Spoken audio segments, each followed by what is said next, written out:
जय माताजी सौने। हूँ छुं आपनो ब्रिજરાજદાન ગઢવી। થોડાક દિવસોથી એક જે વિવાદ ચાલી રહ્યો છે, એક ભાઈ એમના સંસ્કાર મુજબ જેમ આવે એમ બોલી રહ્યા છે। હું મારા સંસ્કાર મુજબ જવાબ દઈશ। એના સંસ્કાર એના સ્ટેજ ઉપરથી એના અંગત જીવનથી બધા આપ વાકેફ છો, મારે આપ સૌને કંઈ કહેવાની જરૂર નથી, પણ મારા જે સંસ્કાર છે એમને હું એવી રીતે જવાબ દઈશ। એમણે એમ કીધું કે સોનલમાના મંદિરે સમાધાન થયા પછી સોનલમાનો એણે માન ન રાખ્યું, સમાધાનનું માન ન રાખ્યું। તો પહેલી વાત એક કઈ કરી દઉં કે 2 વર્ષ એ વાતને વીતી ગયા છે। 2 વર્ષમાં કે મારી આટલા વર્ષોની આ કારકિર્દીમાં તમે કોઈ દિવસ ક્યારેય પણ મને ક્યાંય જોયો કોઈ કલાકારને બીજાની સાથે વિવાદમાં કે કોઈ પણ જાતના બીજા વિવાદમાં મને જોયો કોઈ દિવસ ન બને। હું કોઈ વિવાદમાં ક્યારેય પણ પડવાવાળો માણસ જ નથી। હું આ બધી બાબતથી બહુ પર રહેવાવાળો માણસ છું। આ ભાઈ છે ને એણે ખૂબ મારા ચાળા સમાધાન પછી કર્યા છે, પણ જેટલા સહન થતું હતું ત્યાં સુધી સહન કર્યું છે। પછી સહન થાય એવું નહોતું એટલે જવાબ દેવો ખૂબ જરૂરી હતો અને એને જ દીધો છે। આ પાક્કું હજી કહું છું કે 2025નું એને જ કીધું છે મેં।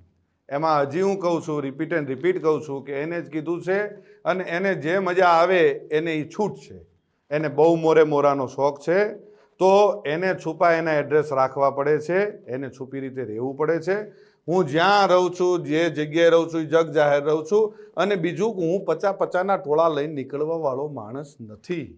હું એ બીકણ માણસ નથી। મારે કોઈ બોડીગાર્ડોને બધાને કોઈ કોન્ટ્રાક્ટ ઉપર રાખવા પડતા નથી। આપણે રાખવા પડે છે। આપણે 50-50 100 જણાને છેલ્લા કાર્યક્રમમાં આપણે 200 જણાને લઈને ગયા હતા, એ ખ્યાલ છે ને? એટલે એ બધું આપશ્રીને શોભે છે, આપશ્રીને કરવું કોઈ વાંધો નહીં। હું ને મારો ડ્રાઈવર વધીને કોઈક એકાદો ભાઈ કદાચ કોઈક ભેળો હોય તો અમે એટલા જ હોઈએ છીએ। ગમે ત્યારે મજા આવે ત્યારે મોસ્ટ વેલકમ છે। હું ઈશ્વરદાનનું લોહી છું ને મને મારા બાપનું લોહી છું એનું ગર્વ છે। આપને જે હશે આપને મુબારક। આપ શું કહેવાઓ છો અને ગુજરાતના મીડિયામાં આપ શું કહેવાઓ છો એ ખ્યાલ છે। એટલે રાખી સાવંત હું આપને વધારે કાંઈ નહીં કહું।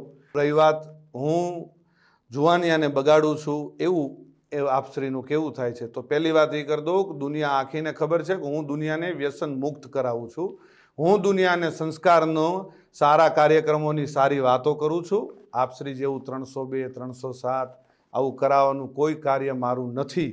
ક્યારેય પણ હું કોઈ અશ્લીલતા ઉપર ક્યારેય અશ્લીલ શબ્દ મારા સ્ટેજ ઉપરથી નથી આવ્યો।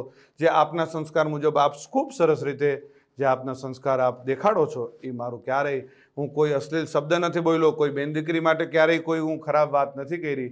આપને શોભે એ આપ કરો છો, આપને મુબારક। અને મોરે મોરાનો જ્યારે પણ શોખ હોય ત્યારે કોઈ પણ જાતનું મનમાં ન રહી જાય, મનની મનમાં ન રાખતા। વેલકમ છે અને મોસ્ટ વેલકમ છે। મારે તમ તારે કોઈ બીજી આપની સાથે બીજી ચર્ચાઓ નથી કરવી, બીજી વાતો નથી કરવી, પણ મારા ચાહક મિત્રો, મારા બાપુના ચાહક મિત્રો, લાખો કરોડો ચાહક મિત્રોને માઠું લાગ્યું છે। અને આ માત્ર તમે મને એકને નથી કીધું, ચારણ સમાજને કીધું છે। તમે જે શબ્દ વાપરા છે મને મારી એક માટે નથી વાપરા, ચારણ સમાજ, આખા ચારણ સમાજને તમે સંબોધીને કીધું છે। અને બીજું કે જે આપશ્રીના રોટલા ચાલે છે ને એ કોના થકી ચાલે છે ખ્યાલ છે ને? મારા કે મારા પરિવારનું હું નથી કહેતો, ચારણો થકી ચાલે છે। અને જે આપ પાછળથી જે કંઈ ચારણો માટે કોમેન્ટ કરો છો, જે કંઈ કરો છો, માપે રહેજો, મજા આવશે।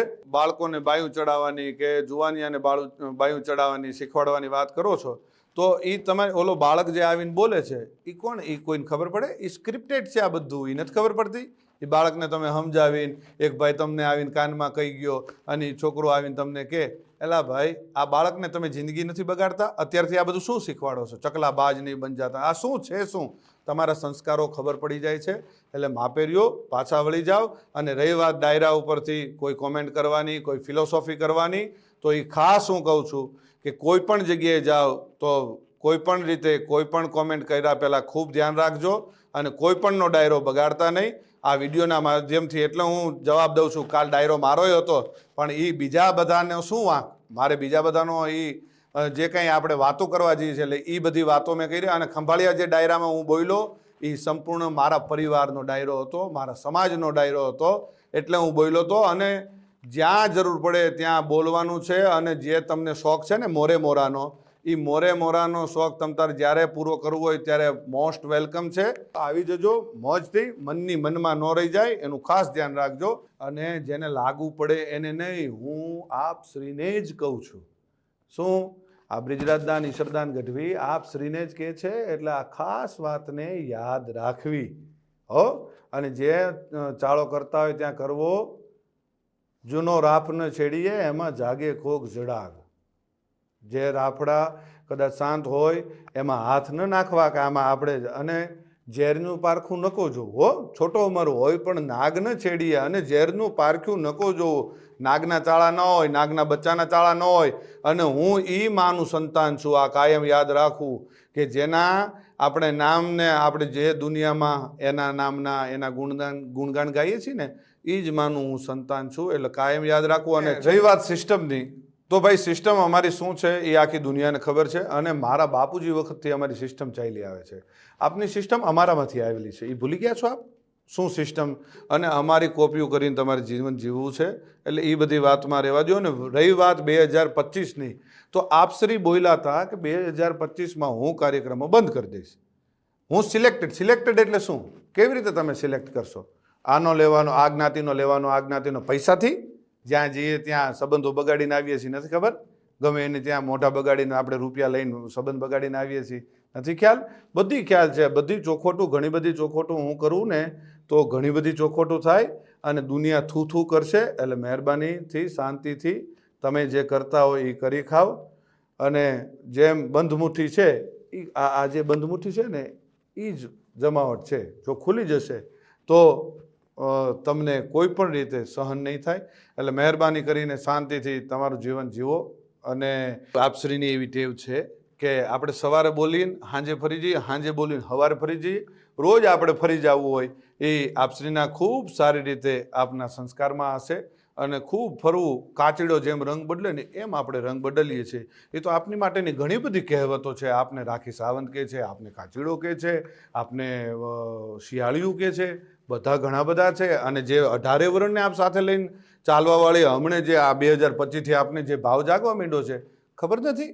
મારી માફી માંગ્યા પછી મારી માફી, બીજી સમાધાનવાળી વાત મને અત્યારે યાદ આવે છે. સમાધાન? ભાઈ હું સમાધાન કરવા આવ્યો હતો? આપશ્રી આપના 50 જણાને દોડાવ્યા હતા કે બ્રિજરાજદાન ભાઈ યાર જલ્દી સમાધાન કરાવી દો, નકર આમ થઈ જશે ને તેમ થઈ જશે. એટલે એ બધી વાતો બંધ કરો. અને બીજી હજી એક વાત એ કરી દઉં, 18 વર્ષને સાથે લઈને આલો છો. કેદી આવેલા તમે? ખબર નથી? એક કાર્યક્રમમાં, જાહેર કાર્યક્રમમાં 10,000 માણાની, જે તે સમાજનો કાર્યક્રમ હતો, 10,000 માણાની વચ્ચે માફી માગવી પડી હતી. ભૂલી ગયા છો? ખોટી બધી વાતો બંધ કરો. જે કરતા હોય કરી ખાઓ. અને જે કંઈ થોડું ઘણું તમને આ જે ડાયલોગબાજી આવડે છે, જે કંઈ ટૂંકી વાતો આવડે છે 2-4 મિનિટની, એ કરી જાણો અને મોજ કરો. જય માતાજી, જય દ્વારકાધીશ. પીઠ માંડી અને મુઠ્ઠી પર હોય ને તો મરદને જીવે ગજબ હોય અને મરદને મુવે ગજબ જ હોય. આ તો રંગી દુનિયામાં રંગીન મિજાજ અમારા.